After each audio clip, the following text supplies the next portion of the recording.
저 다음 달에 장가 갑니다. 한 달 뒤면 제가 누군가의 남편이 된다니 아직도 실감이 나지 않습니다. 단언컨대 요즘 제 인생이 이제껏 살면서 가장 행복한 순간들의 연속입니다. 어렸을 때를 추억하면 쓴웃음이 지어질 만큼 힘들게 살았거든요. 부모님도 안 계시고 할머니랑 둘이 진짜 힘들게 살았는데, 그래서 그런가 조금씩 안정되어가는 제 삶이 신기하고 참 벅찹니다. 이런 삶을 살게 된 제 인생이 역전된 순간이 있었는데요. 저처럼 아무것도 없는 인생도 언제 어떻게 될지 모르니 모두 희망을 가지시라는 의미를 담아 이야기를 시작해 보겠습니다. 제 기억의 시작은 제가 5살 때였던 것 같습니다. 잘 자라며 제 이마에 입맞춤을 해주시던 어머니와 아버지 얼굴이 희미하게 기억이 납니다. 그리고 눈을 감았던 것 같은데 소란스러운 소리에 눈이 떠졌습니다. 그런데 제가 누군가한테 안겨 있더라고요. 얼굴을 살펴보니 바로 옆집 아저씨였습니다. 아저씨는 저를 안고서는 멍하니 어느 한 곳을 응시하셨습니다. 그 옆에는 옆집 아주머니도 계셨습니다. 아주머니는 입까지 틀어막고 연신 어떡하냐는 말을 하셨습니다. 고개를 살짝 돌려보니 옆집 아주머니뿐만 아니라 동네 사람들이 길에 나와 있었습니다. 사람들의 시선은 한 곳을 향하고 있었습니다. 그 시선이 닿는 곳을 쳐다봤습니다. 저희 집이었습니다.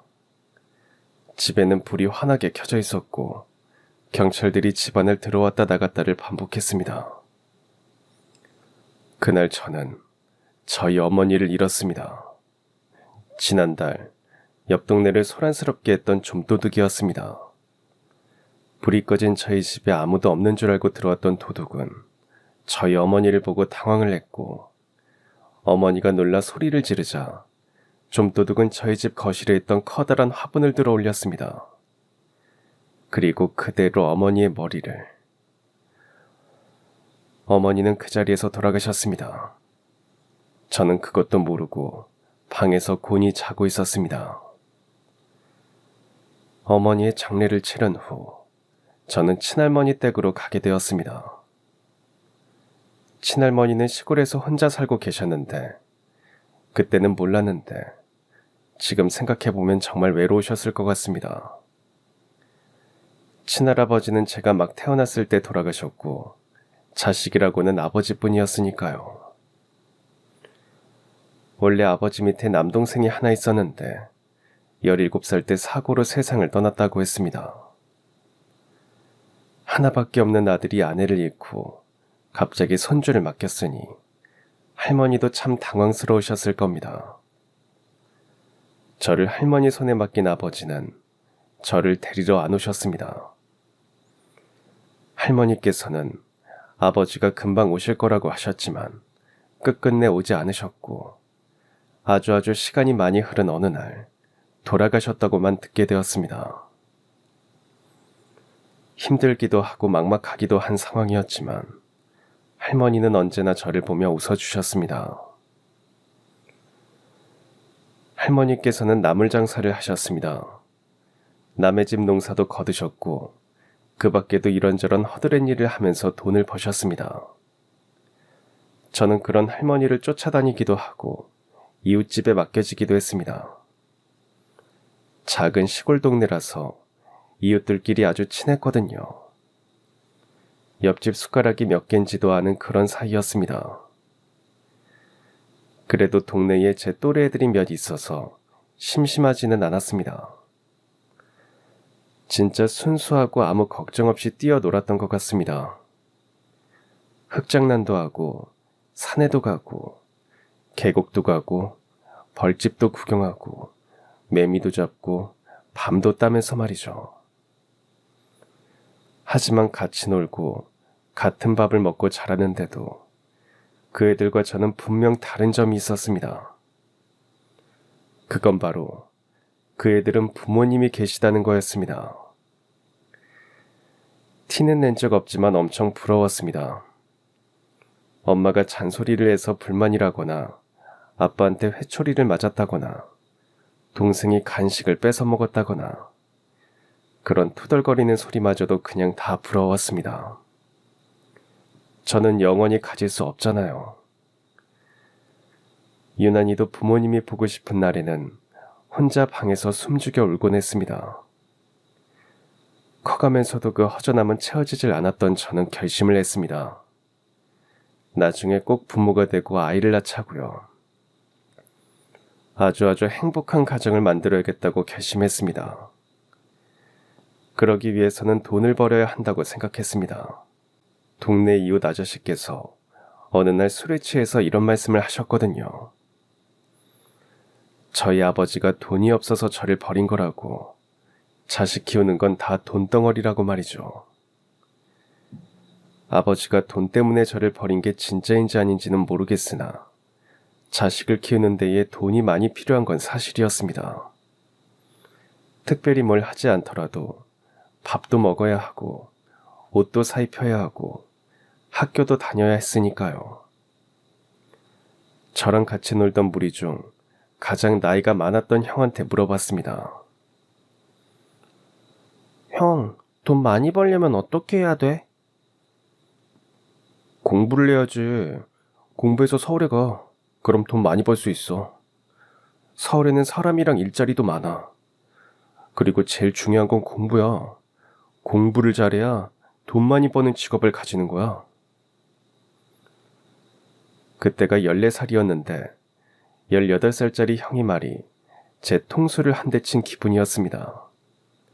아주 큰 울림이 있었죠. 그때부터 저는 공부를 열심히 해야겠다 마음먹었습니다. 그런데 사실 제가 구구단도 학교에서 꼴등으로 외웠고 한글도 8살 끝 무렵까지 골아프게 배우다가 겨우겨우 했거든요. 공부와는 상당히 거리가 멀었죠. 할머니께서도 공부하라는 소리를 한 적이 없으셨고 도와주시지를 않으니 더욱이 공부하는 먼 환경이었습니다.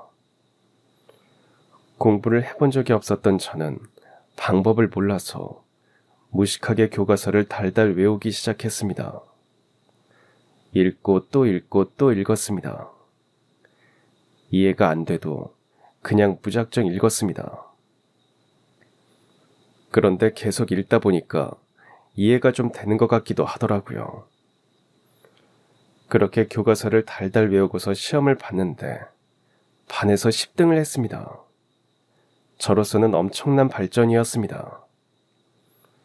그때 중학교 1학년이 총 12반인가 있었고 한 반에 거의 40명 가까이 있었거든요. 중학교 들어가고 처음 본 시험에서 반 36등인가 37등을 했는데 껑충 뛰어 10등을 했으니 저한테는 기적과 같은 일이었습니다. 공부를 하다 보니까 재밌기도 하더라고요. 즐기는 사람은 아무도 못 이긴다는 말이 있잖아요. 10등을 하고 신이 난 저는 더 열심히 공부를 했고 그 다음 시험에서는 반 7등, 또 다음 시험에서는 반 5등을 했습니다. 그리고 2학년 가을에 드디어 반 1등을 기록하게 되었죠. 그때 성적표 보고 할머니께서는 한바구음을 지으셨습니다. 동네방네 소문도 내셨죠. 그 후 고등학생이 되어서도 공부를 열심히 했는데 운이 좋았는지 계속 전교 1, 2등을 했습니다. 막 3학년이 되었을 때 담임 선생님께서 할머니를 모시고 진지하게 말씀하셨죠. 찬혁이 서울에 있는 대학 충분히 갈 것 같습니다. 제가 잘 지도해 볼 테니까 보내시는 게 어떠시겠어요? 아이고, 우리 찬혁이 서울에 있는 대학 갈 수만 있다면야 당연히 보내야죠. 잘 부탁드립니다, 선생님. 서울이라는 말만 들어도 가슴이 두근거렸습니다. 그때는 서울에 가면 다 멋진 옷을 입고 많은 돈을 벌며 멋진 삶을 살 거라고 생각했으니까요. 그런 환상적인 곳이었기에 들뜬 마음 한편으로 반신반의했습니다. 그 멋진 곳에 내가 정말 갈 수 있을까 싶었거든요. 그리고 그 꿈 같은 일은 현실이 되었습니다. 우리나라에서 손에 꼽히는 대학에 합격을 했고, 그렇게 저는 서울에 가게 되었습니다.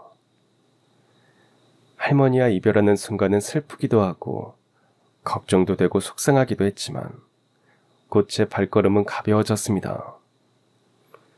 얼른 돈을 벌어서 할머니도 서울로 모시고 싶다고 생각했습니다.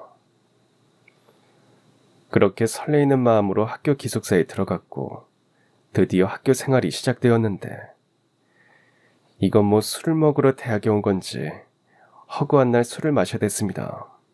그런데 더 기가 찼던 건 동기들이 그렇게 술을 마시면서도 좋은 성적을 받는다는 것이었습니다. 조바심이 났습니다. 장학금을 받으려면 성적이 잘 나와야 했으니까요. 동기들처럼 술 마실 여유가 없었습니다. 강의 시간에 열심히 강의를 듣고 다음 강의까지 시간이 남으면 도서관에서 공부를 했습니다.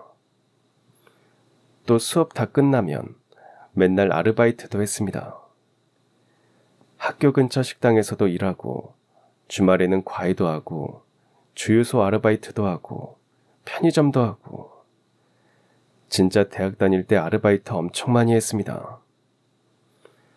군대 다녀오고 복학했을 때는 기숙사 못 들어가서 하숙생활 하면서 아르바이트를 더 열심히 했습니다. 그래도 힘들지 않았습니다. 언젠가는 이 노력들이 빛을 보는 날이 올 거라고 굳게 믿으면서 열심히 공부하고 일했습니다. 그런데 시작 전부터 다른 탓이었을까요? 제 노력들이 그토록 허망하고 부끄러질 줄은 몰랐습니다. 회사 취직하려고 서류를 넣는데 다 떨어지더라고요. 좋은 대학 나오고 학교 성적도 좋았고 군대도 다녀온 제가 왜 서류에 떨어졌는지 아세요? 바로 스펙 때문이었습니다. 제가 학교 성적에 몰두하고 아르바이트하며 생활비 버는 시간에 남들은 스펙을 쌓았더라고요. 어학연수도 다녀오고 토익 토플 점수도 챙기고 공모전도 나가면서요. 제가 어리석었죠. 성적만 좋으면 되는 줄 알았으니까요. 늦었지만 이제라도 스펙을 챙겨야 하나 고민하던 중 할머니께 연락이 왔습니다. 할머니, 잘 지내세요? 전화 자주 못 드려서 죄송해요. 아이고, 우리 강아지 서울에서 바쁜데 그깟게 뭐라고. 그래, 면접은 잘 보고 있고? 그냥 네, 잘 하고 있어요. 여기저기서 오라고 난리네. 참, 오늘 병원 다녀오신다고 하지 않으셨어요? 병원에서 뭐래요? 괜찮다고 하죠? 할머니께서 고생을 진짜 많이 하셨잖아요. 그래서 그런가 다리가 많이 아프다고 하셔서 병원에 다녀오셨는데 어쩌면 수술을 해야 할 수도 있다고 했답니다. 갑작스러운 상황에 당황스러웠습니다. 내가 지금 이러고 있을 때가 아니구나 싶었습니다. 대기업이고 뭐고 당장 돈부터 벌어야 할 것 같아서 눈을 낮추기로 했습니다. 회사는 나중에 이직할 수도 있는 거였으니까요. 그러다가 한 중소기업에 서류를 넣게 되었고 면접 보고 바로 그 다음 주부터 출근을 할 수 있게 되었습니다. 원래 가고 싶어 했던 회사들보다 현재의 규모가 작은 곳이었지만 바로 일할 수 있다는 점이 마음에 들었습니다. 그리고 면접 봤을 때 분위기도 좋아 보였거든요. 승진도 빠르고 성과금도 잘 챙겨준다고 했습니다. 하지만 세상이 그렇게 만만하고 호락호락하지 않잖아요. 저의 첫 회사 생활은 시작부터 순탄하지 않았습니다. 뭐야, 신입? 선임이 저를 보고 했던 첫 마디였습니다. 당황한 제가 벌떡 일어나서 인사를 하니까 피식 웃으며 저를 위아래로 훑던 그 눈은 아직도 잊혀지지가 않습니다. 그렇게 선임과의 악연이 시작되었습니다. 입사하고 2주일 정도는 회사 근처에 살만한 곳을 알아보러 다녔습니다. 학교 근처에 살던 하숙집이 가격도 저렴하고 주인분이 밥도 잘 챙겨주셔서 계속 지내고 싶었는데 회사랑 너무 멀었습니다. 지하철과 버스를 3번이나 갈아타며 가는 데에만 1시간 반이 넘게 걸렸죠. 하지만 제가 목돈이 있는 것도 아니었으니 집 구하는 게 쉽지 않더라고요. 2주 동안 퇴근하고 집 보러 엄청 돌아다니고 주말에도 갔는데 제가 갖고 있는 돈으로는 택도 없었습니다. 그러던 중 회사랑 버스 한 정거장 정도 떨어진 곳에 있던 고시원을 발견했고 제 수준에는 그 정도도 감지덕지라고 생각해서 고시원 생활을 하게 되었습니다. 사실 불편한 게 많았죠. 방음도 안 되고 샤워실 사용하는 것도 불편하고. 하지만 그렇게 해서라도 돈을 아껴야 한다고 생각했습니다. 지갑에 항상 넣고 다니던 할머니 사진을 보며 더욱 힘내야겠다고 생각했습니다. 최대한 긍정적으로 생각하고 없는 힘도 쥐어 짜보려고 하는데 그럴 때마다 저를 못살게 구는 건 좁은 방도 공용 샤워실도 아닌 회사 선임이었습니다. 강찬혁 씨, 이게 뭐야? 내가 보고서 오늘 아침에 볼 수 있게 하라고 하지 않았어? 네? 네. 대리님 책상에 올려뒀는데 못 보셨나요? 제가 분명 올려뒀는데. 아니, 그 말이 아니잖아. 봤는데 이게 뭐냐고. 무슨 대학교 PPT 만들어? 디자인을 이딴 식으로 하면 어쩌자는 거야. 글씨체도 이게 뭔데? 제가 디자인 전공이었으면 억울하지도 않습니다. 저 경영학 전공했거든요. 선임은 보고서의 디자인이 어쩌고 글씨체가 어쩌고 하면서 이상한 꼬투리를 잡았습니다. 회사 규격대로 보고서를 만들었는데도요.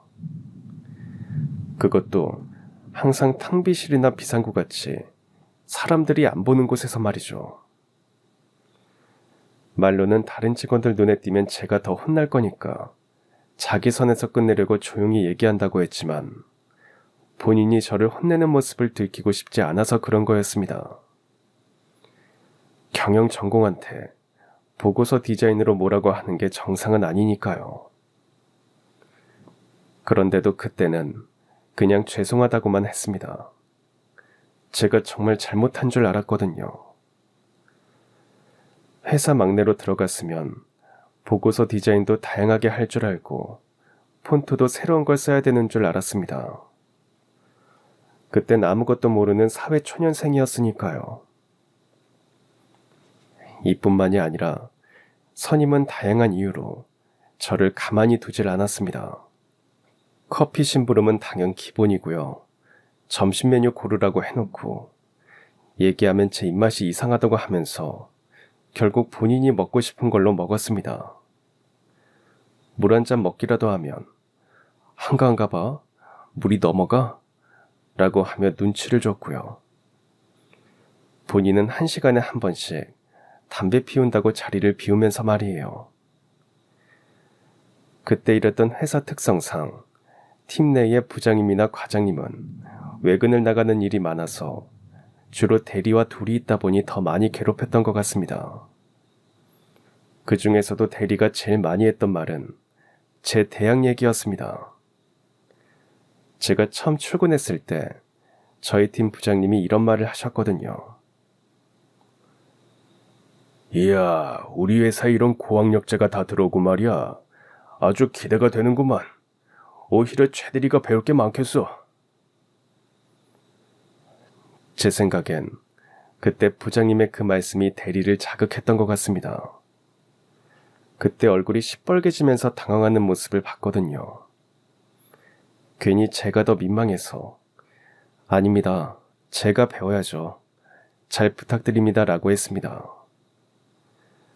부장님께서 고학력자라고 하신 게 신경이 쓰였는지 대리는 걸핏하면 대학 얘기를 꺼냈습니다.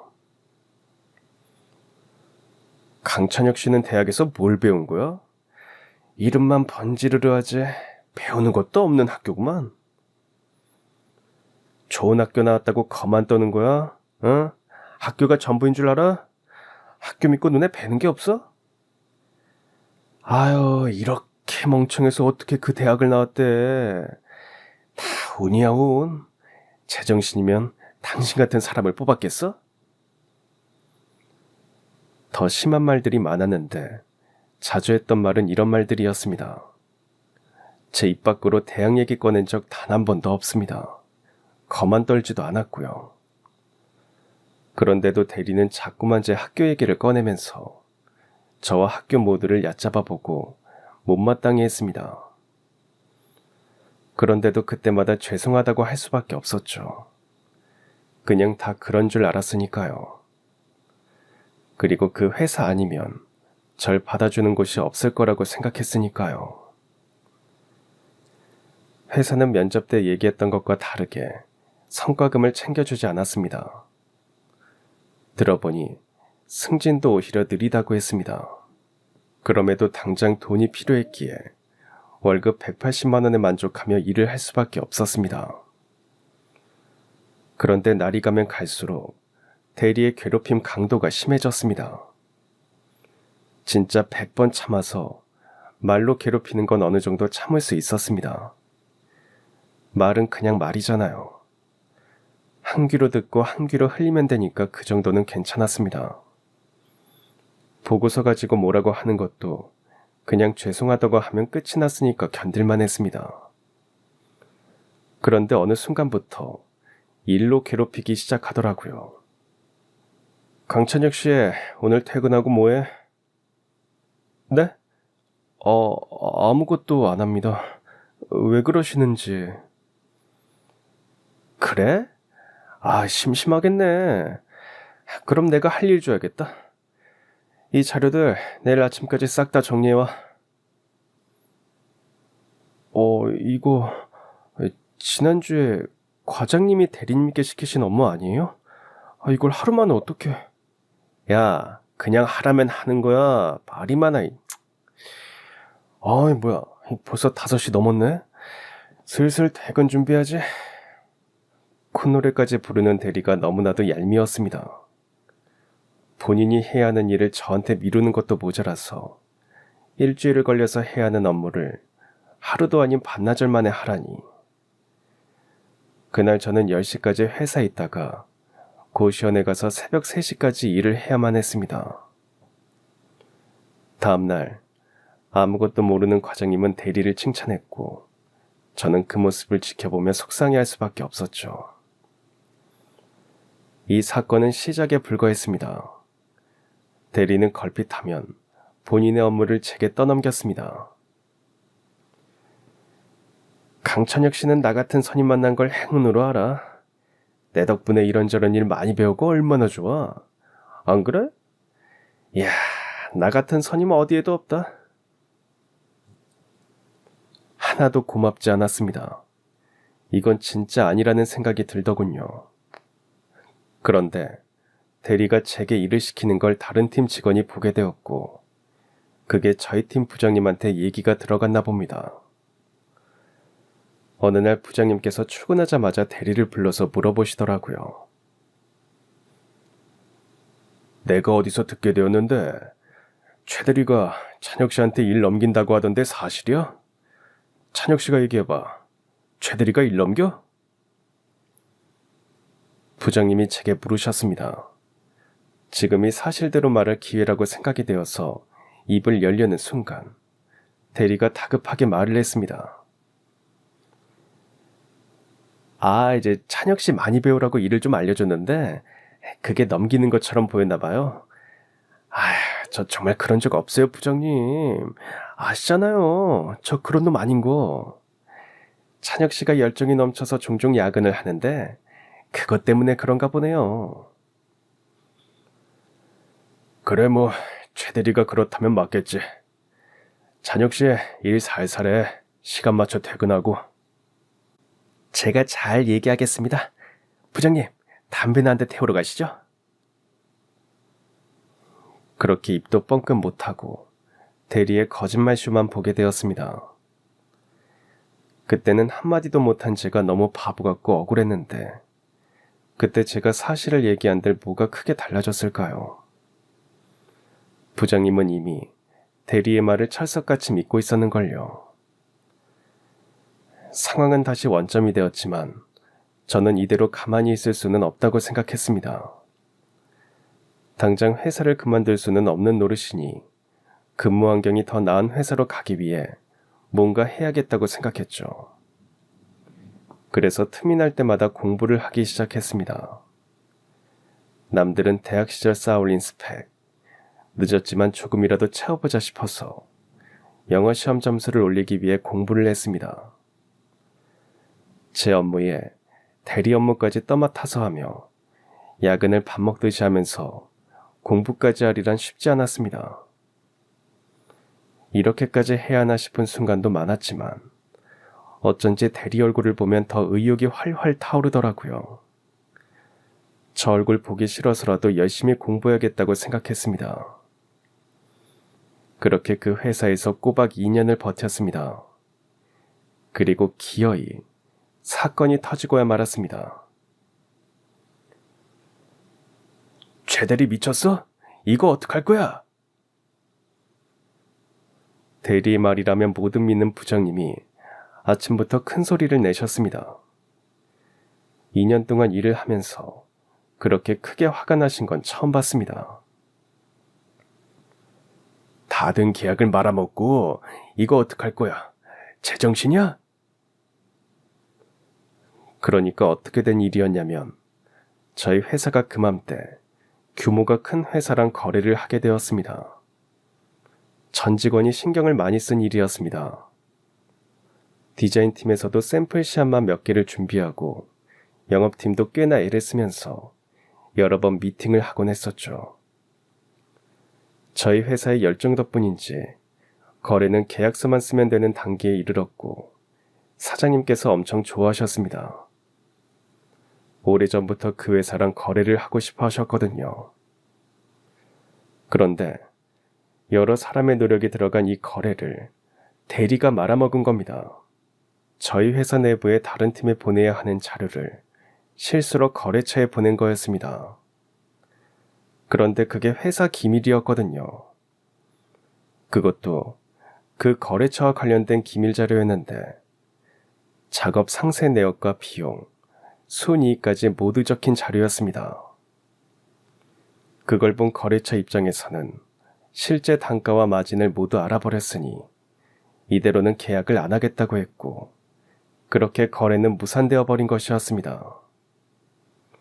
그 회사가 있던 업계가 그쪽에 많이 예민했으니 그럴 만도 했죠. 부장님은 욕까지 하시며 화를 내셨고 대리는 망연자실한 표정을 감추지 못했습니다. 그런데 갑자기 제 쪽으로 고개를 휙 돌리는 게 아니겠어요. 그러더니 저를 가리키며 이렇게 말하는 겁니다.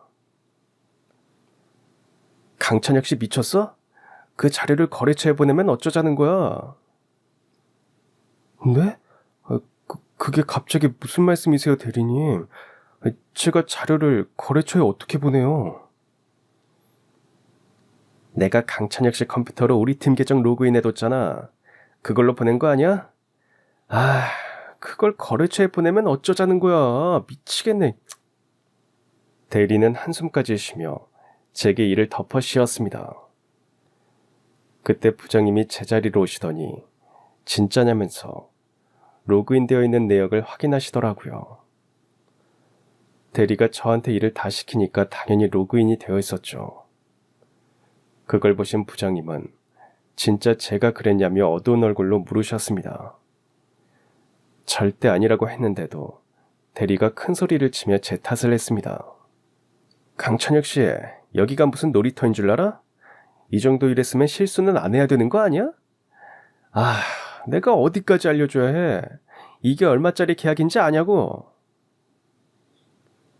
그때 사장님이 내려오셨고 저희 팀원은 다 사장님과 면담을 하게 되었습니다. 사장실로 올라가는데 다른 팀 직원들이 싸한 눈빛으로 쳐다보더라고요. 대리가 아닌 저를요. 모두 저를 의심하고 있는 듯 했습니다. 회사에 재팬 하나 없는 제가 어떻게 되었을 것 같나요? 예상대로 대리가 한 잘못은 제가 뒤집어 쓰게 되었고 그 결과 저는 회사에서 잘리고 말았습니다. 누가 봐도 부당하게 해고된 거였지만 사장님이 이렇게 말하더라고요. 강찬혁 씨, 고소 안 하는 걸 고맙게 생각해요. 내가 최대리 얼굴 보고 참는 거야. 믿기지 않는 상황에 터덜터덜 사장실을 나오는데 사장실에 남아있던 대리가 이렇게 말하더라고요. 큰 고모부 감사해요. 아유, 제가 좀 모질이 같더라고. 불쌍하니까 봐줘야죠. 그제서야 이해가 되었습니다. 대리가 저를 괴롭히는데도 다들 별말 안 한 이유. 부장님이 대리한테 껌뻑 죽는 이유는 대리가 사장님의 조카였기 때문이었습니다. 억울해서 눈물이 나올 것 같은 걸 꼭 참으면서 짐을 쌌습니다. 다른 직원들의 원망 가득한 눈빛에서 얼른 벗어나고 싶었습니다. 2년간 몸담았던 회사였지만 계약직이었기에 퇴직금은 꿈도 못 꿨습니다. 할머니 병원비로 매달 나가는 돈이 있었는데 그건 어떻게 하나 걱정이 되었습니다. 사진 찍고 주사 맞는 것만 몇십만 원이더라고요. 주사라도 맞으면 한동안 한결 낫다는 할머니께 회사에서 잘려서 병원비를 못 드린다는 말은 할 수 없었습니다. 짐을 챙겨 들고 회사를 나와서 한참 동안 멍하니 서 있었습니다. 이제 어떻게 해야 하지? 고시원으로 돌아가고 싶지 않았습니다. 그 좁은 공간에 혼자 있으면 하염없이 눈물이 나올 것 같았거든요. 너무 화가 나서 울고 싶지도 않았습니다. 그런 사람한테는 눈물조차도 아까웠으니까요. 걷고 또 걷고 그냥 걷기만 했습니다. 얼마 안 되는 짐이 무겁지 않았는데도 어쩐지 발걸음은 느릿했습니다. 앞으로 잘 나아가지도 않는 걸음을 천천히 내디디며 2시간을 넘게 걷기만 했습니다. 그러다 눈치도 없는 배에서 꼬르륵거리는 소리에 정신을 차렸습니다. 낯선 동네였습니다. 인적이 드물고 큰 주택들이 많았습니다. 누가 봐도 부자들이 사는 동네인 것 같았습니다. 이런 집에는 어떤 사람들이 사려나 생각하다가 밥이나 먹자 싶어서 큰 길을 찾아 나섰습니다. 다시 걸음을 옮기려는데 가로등 옆에 작은 검은색 물체가 보였습니다. 뭔가 싶어 내려다보니까 지갑이더라고요. 잘 모르는 제가 봐도 되게 비싼 지갑 같았습니다. 그런 가죽은 태어나 처음 만져봤거든요.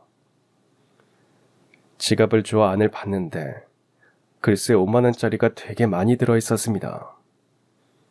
한 20장 정도? 거기에 수표까지 있었습니다. 순간 저도 모르게 침이 꼴깍 넘어가더라고요. 5만 원짜리가 20장이 넘으면 못해도 100만 원이 넘는 건데 그럼 할머니 병원비가. 저도 모르게 든 생각에 제가 놀라서 고개를 저었습니다.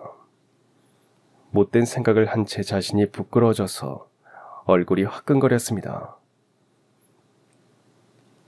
정신 차리고 지갑 주인이나 찾아주자. 지갑 안에 있던 주민등록증을 살짝 꺼내보았습니다. 중년 남성의 것이었습니다. 주민등록증에 적힌 주소를 보니까 제가 있는 그 동네인 것 같더라고요. 핸드폰으로 자세히 검색을 해보니까 멀지 않은 곳에 위치한 집이었습니다. 그냥 경찰서에 가져다 줄까 싶어서 근처 지구대도 찾아봤는데 지갑 주인의 집이 더 가깝더라고요. 할 것도 없는데 직접 가져다 주자 싶어서 핸드폰 지도를 보며 지갑 주인의 집으로 향했습니다. 5분도 안 걸어서 나타난 집은 상당히 으리으리했습니다. 그 크기에 압도되어서 그냥 대문 앞에 지갑을 놓고 갈까 고민하다가 엄한 사람이 가져가면 어쩌나 싶어서 조심스럽게 초인종을 눌렀습니다. 누구시죠? 안녕하세요. 지갑을 주어서 돌려드리려고 왔습니다. 상냥한 여자분의 음성 뒤로 한 남자가 지갑이라고 하시는 게 작게 들렸고 곧 대문이 열렸습니다. 큼지막한 대문을 열고 들어가는데 와, 부잣집은 달라도 다르더라고요. 진짜 화려한 집이었습니다. 마당이 엄청 크고 대문부터 현관까지 20m는 넘어 보였죠. 천천히 현관으로 향하는데 한 남성분이 현관문을 열고 헐레벌떡 뛰어왔습니다. 지갑을 보여주자 남자는 허겁지겁 지갑을 열어서 안을 확인했습니다. 안에 있는 돈을 확인하는구나 싶었는데 엉뚱한 곳을 열어보더라고요. 지갑에 사진 넣는 곳 있잖아요. 거기를 열어보더니 작은 종이를 꺼내었습니다. 그리곤 그 종이를 품에 꼭 안고는 안도의 한숨을 쉬었죠. 다행이다. 정말 다행이야. 고맙습니다. 며칠 전에 지갑을 잃어버리고 못 찾고 있었거든요. 정말 감사합니다. 어떻게 살해를 해야 할지. 아닙니다. 살해바라고 온 거 아니에요. 제 보물을 찾아주셨는데 살해를 해야죠. 우선 들어오세요. 아직 점심 전이시죠? 식사라도 대접하겠습니다. 갑자기 집에 들어오라니 좀 당혹스러웠지만 마침 배도 고팠겠다. 언제 이런 집에 들어가 보나 싶은 마음에 안에 들어가게 되었습니다. 외관만큼이나 으리으리한 집이 너무 멋있어서 넉넉히 구경하다 보니 식사 준비가 다 되었고 엄청 큰 식탁에서 지갑 주인과 함께 밥을 먹었습니다. 그릇들도 엄청 기품 있어 보이고 음식 종류도 다양했습니다. 생전 처음 보는 음식도 있었죠. 맛이 너무 좋아서 우울했던 마음도 잊고 밥을 먹었습니다. 다 먹은 뒤에는 자리에서 일어날 틈도 없이 차와 다과를 내어주셨죠. 그제서야 지갑 주인분께 아까부터 궁금했던 게 생각나서 여쭤봤습니다. 그런데 지갑 안에 들어있던 그 종이가 뭔지 여쭤봐도 되나요? 저는 당연히 돈이 그대로 들어있나 확인하실 줄 알았거든요. 대체 어떤 종이길래 보물이라고 하시는지. 이 보물은 돈보다도 귀한 거거든요. 억만금을 준다고 해도 못 바꾸죠. 보여드릴게요. 남자는 지갑을 열어 아까 꺼냈던 종이를 다시 꺼내서 제 앞에 펼쳐줬습니다. 꼬깃한 종이는 오래된 듯 했습니다. 아이 손바닥만한 작은 크기의 종이에는 삐뚤빼뚤한 글씨로 이렇게 적혀 있었습니다. 아빠 오늘도 힘내세요. 사랑해요. 글씨 주변으로 작은 그림들도 그려져 있었습니다. 웃고 있는 아빠 얼굴, 하트, 햇님, 구름 등 귀여운 그림들이었습니다. 따님이 써주신 편지인가 봐요. 너무 귀엽네요. 네, 맞습니다. 3년 전에 저희 딸이 써줬어요. 출근하는 제게 이 편지를 내밀었고 딸이 써준 마지막 편지였어요. 이 편지 준 날 딸아이가 교통사고로 세상을 떠났거든요. 뜻밖의 이야기에 당황스러웠습니다. 지갑 주인의 눈에는 어느새 눈물이 그렁그렁하게 맺혔습니다. 결혼하고 10년 만에 생긴 아이였어요. 정말 사랑스러운 아이였는데 제 목숨과도 바꿀 수 있는 소중한 아이였는데 거친 손으로 눈물을 훔치는 모습을 보며 마음이 쓰렸습니다. 가족을 잃는다는 게 얼마나 고통스러운 일인지 알고 있으니까요. 저도 괜히 코끝이 찡해졌죠. 죄송합니다. 초면에 눈물을 보이고. 3년이라는 시간이 자식의 빈자리를 잇기엔 너무 짧네요. 지갑 주인은 화제를 돌리려 애썼습니다. 의미 없는 다른 이야기들을 하다가 시선이 제가 들고 온 상자로 향했습니다. 그런데 저 상자는 뭔가요? 아, 그게 실은 저 오늘 회사에서 잘렸어요. 잠시 잊고 있던 오전의 서름이 떠올랐습니다. 딱하다는 눈빛으로 저를 바라보는 지갑 주인에게 그 서러움을 토해내듯이 그동안 있었던 일을 얘기했죠. 이제는 잘 모르겠어요. 열심히만 사는 게 정답인지. 열심히 공부해서 좋은 대학 나오면 돈도 많이 벌고 행복하게 살 줄 알았는데 아닌 것 같아요. 서울에서 꼭 성공해서 호강시켜드리겠다고 약속했는데 할머니께도 죄송하고. 혹시 내일 모레 이 시간에 이력서랑 졸업증명서, 성적증명서 준비해서 올 수 있어요? 네? 네, 준비할 수 있는데 뭐 때문에 그러시는지. 실은 제가 운영하고 있는 회사가 있어요. 그렇게 큰 회사는 아니지만 찬혁 씨만 괜찮다면 우리 회사에 자리를 하나 마련해주고 싶은데 아마 전에 일하던 회사보다는 근무 요건이 괜찮을 거예요.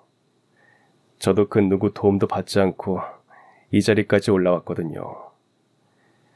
변수에서 일하시는 아버지 따라다니며 동네 아이들한테 손가락질 받는 게 너무 싫어서 이 약물고 열심히 살았어요. 물론 운도 많이 따라줘서 이렇게 성장할 수 있었죠. 찬혁 씨 얘기를 들으니까 저 젊었을 때 보는 것 같아서 먼저 인생을 겪은 어른으로서 도움을 주고 싶어서 그래요. 그리고 지갑 찾아준 사례도 하고 싶고요. 정말 감사하지만 안 그러셔도 되는데.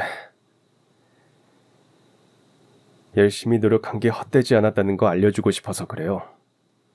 우리 회사가 찬혁 씨를 많이 도와줄 수 있을 것 같고 우리 회사도 찬혁 씨 도움을 받을 수 있을 것 같아요. 회사 소개를 먼저 해서 했는데 여기 명함이에요. 생각 있으면 내일 모레 우리 회사로 와요. 꼭 와요. 명함을 받아들고 어안이 벙벙했습니다. 지금까지 같이 밥 먹고 대화를 나눈 사람이 이런 회사 사장님이라니 갑자기 긴장이 되었습니다. 사장님은 오후 일정이 있다고 하셨고 저는 으리으리한 집을 나오게 되었습니다. 고시원으로 가는 길, 아까와는 발걸음이 달랐습니다. 방금 무슨 일이 있었던 건가 어리둥절했습니다. 이틀 동안 고민하고 또 고민한 저는 사장님이 말씀하신 서류를 챙겨서 회사로 갔습니다. 당장 일할 수 있게 해준다니, 게다가 월급도 잘 준다니 거절할 이유가 없었습니다. 다만 혹시 그 전 회사에서 만났던 나쁜 선임 같은 사람이 또 있으면 어쩌나 겁이 났습니다. 또 사람한테 배신당하고 싶지 않았거든요. 그렇다고 언제까지 숨어만 있을 수는 없었습니다. 뭐가 되든지 부딪혀봐야죠. 그리고 한 번 당하지 두 번 당하겠습니까? 서류를 준비해온 저를 보고 사장님은 활짝 웃으셨고 그 다음날부터 곧바로 회사에서 일할 수 있었습니다.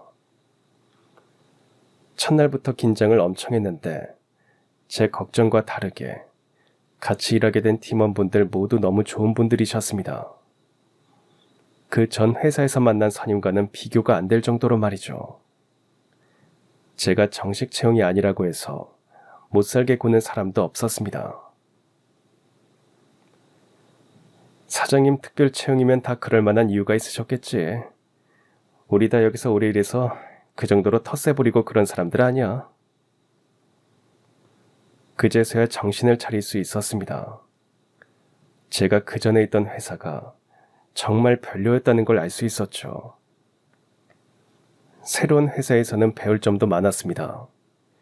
일을 엄청 친절하게 많은 것을 알려주셨습니다. 그러니까 저도 의욕이 생겨서 더 열심히 일을 했죠. 저는 회사에서 많은 성장을 했고 회사도 점차 성장을 했습니다. 직원들의 말을 귀 기울여 듣고 개개인이 가진 능력을 끌어올려주는 훌륭하신 사장님께서 안주하지 않고 끊임없이 노력하신 덕분이었습니다. 그렇게 1년을 일한 어느 날이었습니다. 사장님께서 저를 사장실로 부르셨죠.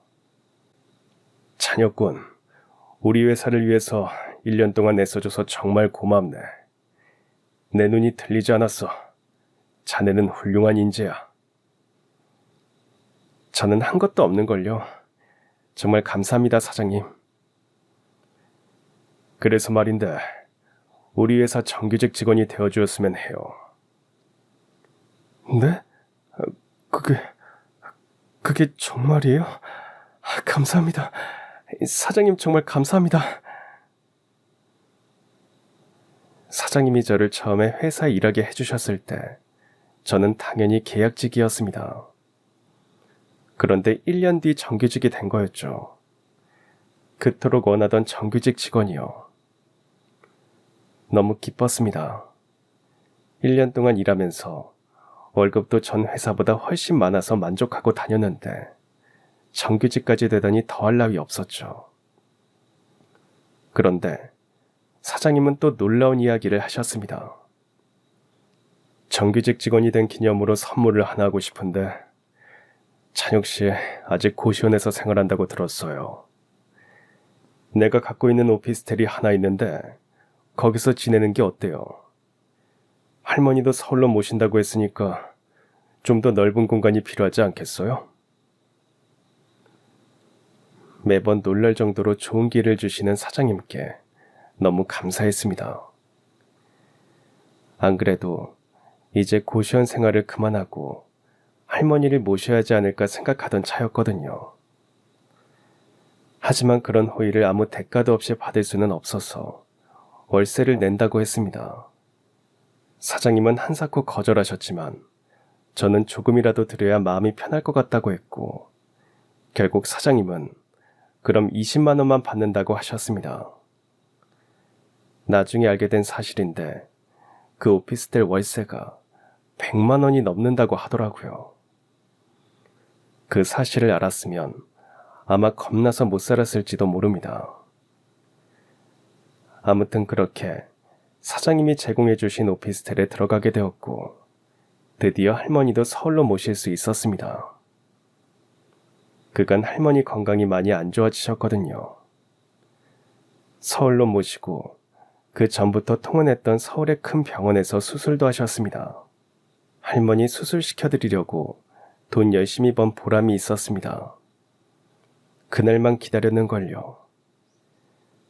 수술은 성공적이었고 할머니는 수술 후 꾸준히 재활까지 하신 덕에 전보다 더 건강해지셨습니다. 할머니께서 손주 덕 본다며 눈물을 흘리셨을 때 어찌나 울었는지요. 죄송하고 감사한 마음이 뒤엉켰습니다. 이제부터라도 서울에 좋은 곳 많이 모시고 가고 맛있는 것도 많이 사드려야겠다고 생각했죠. 그렇게 또 1년 정도 흘렀을 때였습니다. 평소처럼 일을 하는데 놀라운 일이 있었습니다. 거래처 미팅이 있어서 과장님과 함께 외근을 나갔습니다. 찬혁 씨, 이 회사 정말 우리랑 일하고 싶나 봐. 조건이 안 맞아서 못할 것 같다고 계속 얘기했는데도 벌써 몇 달째야. 그러게요. 한 번만 미팅하자고 해서 나가기는 하지만 괜찮을까요? 글쎄다, 담당자랑 나랑 계속 통화했는데 나는 담당자 태도도 영 별로였거든. 일단 나가보자고. 몇 달 동안 끈질기게 저희 쪽에 연락을 준 작은 회사였습니다. 담당자 태도도 별로인데도 무엇보다도 조건이 안 맞아서 거절을 했는데도 계속해서 미팅 한번 하자고 연락을 하더라고요. 부담이 되었지만 그 성의를 봐서라도 미팅을 한번 나가기로 한 거였습니다. 그런데 미팅 자리에 누가 있었는 줄 아세요? 바로 전 회사에서 저를 괴롭혔던, 제게 잘못을 뒤집어 씌웠던 선임이 있었습니다. 제가 잘못 본 건가 싶었지만 확실했습니다. 그 선임도 저를 보고 엄청 당황을 했습니다. 찬혁 씨? 아니, 강찬혁 씨가 어떻게... 설마 이 회사 다녀? 네, 저는 이 회사 다니면 안 되나요? 당황한 전 회사 선임은 어버버거렸고 미팅 내내 당황한 티를 감추지 못했습니다. 준비해온 자료를 제대로 설명도 못했죠. 짧은 미팅을 마치고 나가려는데 그 선임이 저를 붙잡더라고요. 잠깐 둘이 얘기 좀 하자면서. 그냥 갈까 싶었지만 무슨 말을 하나 들어보자 싶었습니다. 혹시나 사과라도 하려고 그러나 싶었는데 제 착각이었더라고요. 역시 사람은 변하는 게 아니었습니다.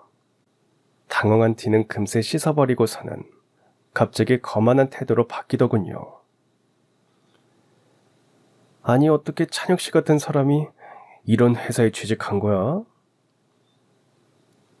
저 같은 사람이 뭔데요? 굉장히 무리하시네요. 지금은 회사 대 회사로 만난 건데. 아유, 뭐 이렇게 군기가 팍 들어가 있어. 좀 풀어, 찬혁 씨. 응?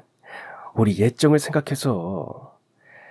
그래도 한때 2년 동안이나 같이 일했던 사이인데 회사의 말 좀 잘해줘. 우리 친하잖아. 기가 차서 헛웃음이 나왔습니다. 그런데도 상황 파악을 못한 그 사람은 말을 이어갔습니다. 설마 예전 일 때문에 아직도 꽁에 있는 거 아니지? 그 정도로 쪼잔한 사람이었어? 아휴, 그땐 나도 당황했다고. 우리 큰 고모부가 내가 있다는 거 알았어 봐. 아마 우리 엄마한테 말하고 난리 났을걸? 뭐 결과적으론 큰 고모부 회사도 망했지만 말이야. 고모부 때문에 나도 실업자 될 뻔했다니까. 그렇게 한순간에 망하게 될 줄 누가 알았겠어. 아무튼 회사의 말 좀 잘해줘. 알겠지? 제가 전에 다니던 회사가 망했다니 처음 듣는 이야기였습니다. 가족들이 운영하는 회사였고 재정 상태도 별로 안 좋았기에 제대로 굴러가는 회사가 아니라는 건 알았지만 정말 망하게 될 줄은 몰랐죠. 전 회사 선임이 가기 전에 살짝 속삭였는데 회사 돈을 얼마나 해먹었는지 전 회사 사장님은 감옥에 있다가 나온 지 얼마 안 되었다고 했죠. 정말 사람 일은 모를 일이라고 생각하면서도 전 회사 선임이 너무 얄미웠습니다. 어떻게 미안하다 소리 한 번을 안 할 수 있나요? 회사로 돌아가서 하루 종일 기분이 별로더라고요. 물론 거래는 성립되지 않았죠. 애초부터 성립되지 않을 거래였습니다. 당연히 저도 추진해보자고 의견을 내지 않았고요. 누구조차고 그러겠어요. 그런데 전 회사 선임은 그 이후 끈질기게 저한테 전화도 하고 문자도 했습니다. 참 가관이더군요.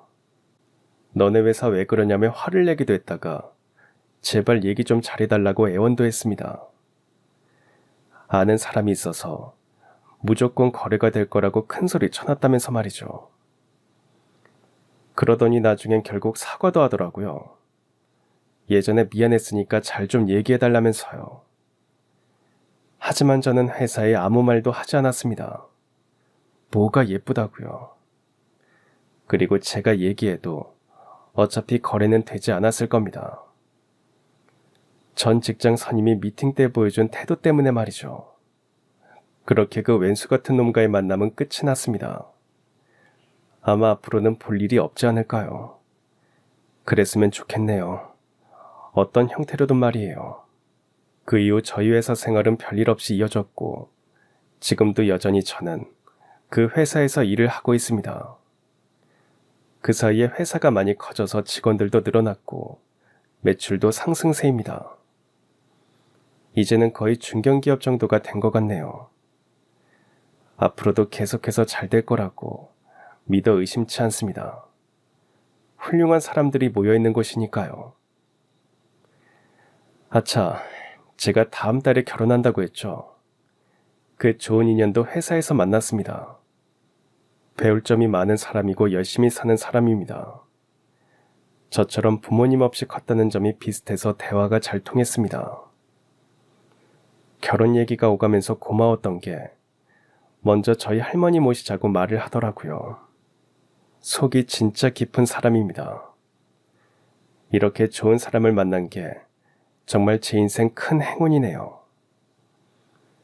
저희 결혼식의 주례는 저희 사장님이 봐주시기로 하셨습니다. 어떤 말씀을 해주실지 정말 기대되네요. 사장님은 작년에 아이 한 명을 입양하셨습니다. 사모님과 고민을 많이 하시다가 입양하셨는데 요즘엔 그 아이 자랑을 엄청 하십니다. 자식이 주는 행복만큼 큰 것은 없다면서 말이죠. 아마 곧 저도 그런 행복을 알게 되겠죠.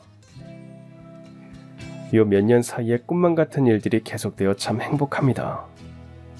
앞으로도 딱 이만큼만 행복하면 좋겠습니다. 제 주변 사람들 많이 아끼고 많이 사랑하며 내일도 열심히 하루를 살아가 보겠습니다.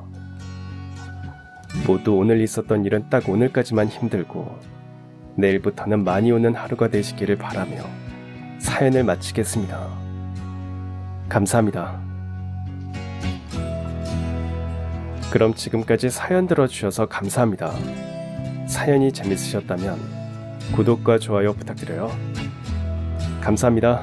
안녕히 계세요.